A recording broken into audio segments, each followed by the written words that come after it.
আবার বাকশাল কায়েম করার জন্য চেষ্টা করবে, তারা বোকার স্বর্গে বাস করছেন।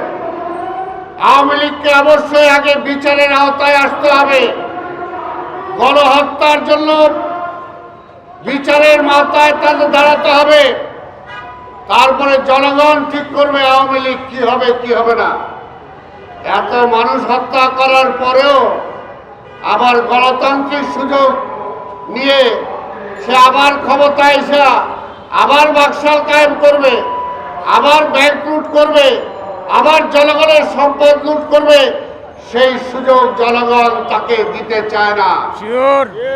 এই সরকার যদি সেটা ভুল করে বা কোনো রাজনৈতিক নেতা বা দল যদি ভুল করে, তাহলে সেই ভুলের খেসারত তাদেরকে দিতে হবে। পরিষ্কার কথা, ব্যাংক লুটকারীদের সাথে কোনো আপোষ নাই। তাদের আবার কিসের গণতন্ত্র? 15 বছরে তারা গণতন্ত্র খেয়ে ফেলেছে। আমরা বারবার বলেছি, শেখ হাসিনা আপনি এই পথে যাবেন না। ভোটের মাধ্যমে সরকার পরিবর্তনের পথটা খোলা রাখেন, কিন্তু শেখ হাসিনা তো সেই কথা শুনে নাই। এখন আবার কেন কিছু কিছু লোক এখনই শেখ হাসিনার জন্য চোখের পানি ফেলা শুরু করেছেন, যে গণতন্ত্রে বিশ্বাস করে না, মানুষের অধিকারে বিশ্বাস করে না, আবার তাদের অধিকারকে আবার নিশ্চিত করবে। আবার যদি ক্ষমতায় আসে, আবার বাকশাল সৃষ্টি করার জন্য সুযোগ আপনাকে দিতে চান কিনা? তাহলে আবার কিসের আওয়ামী লীগের জন্য গণতন্ত্র? ওরা তো গণতন্ত্র বিশ্বাসই করে না।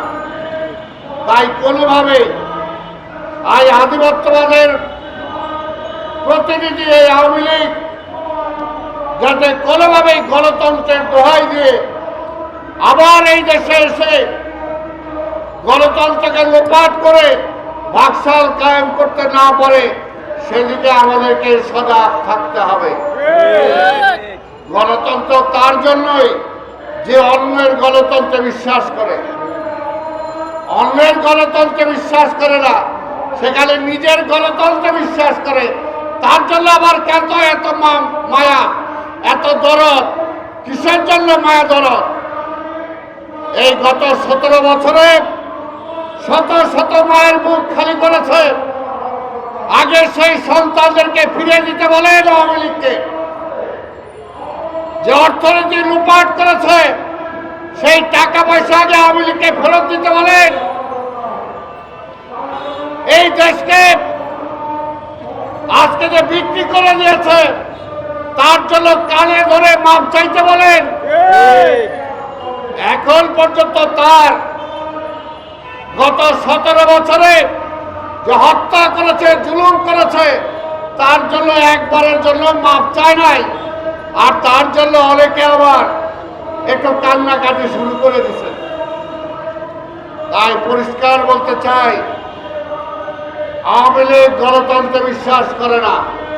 তাই এই সরকারকে বলবো, আপনি অনতিবিলম্বে নির্বাচনের ডেট ডিক্লেয়ার করেন। অনতিবিলম্বে শেখ হাসিনা, ওবায়দুল কাদের সহ এই বেনজির সহ যারা হত্যা মামলায় জড়িত, তাদেরকে এখনই মামলায় নিয়ে আসেন, কোর্টে নিয়ে আসেন, তাদের বিচার অনতিবিলম্বে শুরু করেন। এখনো 6 মাস হয়ে গেল, একটা বিচার আপনি শুরু করতে পারলেন না। তাহলে করেনটা কি? খালি বলে সংস্কার করবেন। আরে ভাই করেন, সংস্কারও করেন, বিচারও করেন, নির্বাচনের পথেও হাঁটেন। পাশাপাশি জনগণের যে অধিকার ক্ষুণ্ণ হয়েছে, সেগুলো ফেরত দেন। ট্যাক্স বাড়েন না, ভ্যাট বাড়েন না, এই অধিকার আপনাকে কেউ দেয় নাই। খেটে খাওয়া মানুষের জন্য সিন্ডিকেটগুলোকে ভাঙেন।